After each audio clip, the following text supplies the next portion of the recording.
Alright, so kumusta mga kaibigan? Well, it's me, Teacher Kevin PH, and we're back with another video.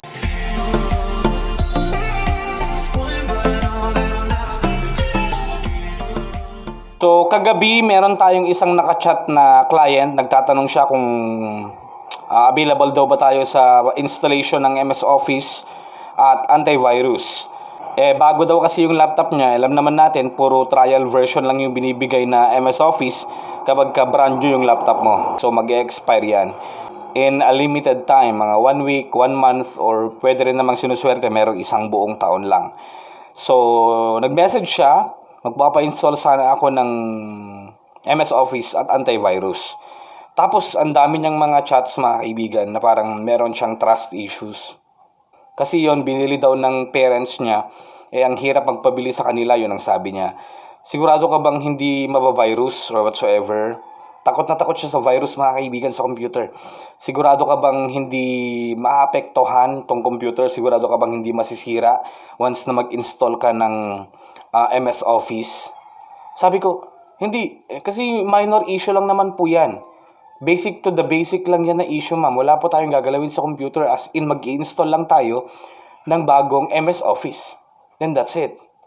Sabi niya, ang dami pa niyang mga chats, mga kaibigan. Nagtanong-tanong pa siya sa mga kamag-anak niya, no, na sabi naman ng mga kamag-anak niya, mag-ingat ka lang sa mga virus. Parang may trauma. Di ko alam kung mayroon silang trauma sa virus or masyado lang silang takot na takot doon sa virus na tinatawag, mga kaibigan. At yun ang sabi ko sa kanya, ma'am, no worries po sa virus. Huwag niyo pong masyadong alalahanin yun. So, sa akin kasi regularly, yung ginagawa ko din sa shop, mga kaibigan, actually, pera din yan.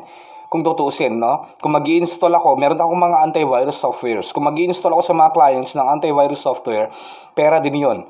Pero ang nire-recommend ko lang kasi, especially sa mga Windows users, is gamitin lang yung default na antivirus ni Microsoft, which is yung Windows Defender. So, kailangan lang natin i-turn on yun, yung real-time protection, yung public, private, and other connections. Kailangan lang naka-turn on yun, mga kaibigan. No? Sa my virus and threat protection settings. So, yun ang sabi ko, hindi na tayo mag-i-install, ma'am, ng proxy or shall I say ng antivirus software.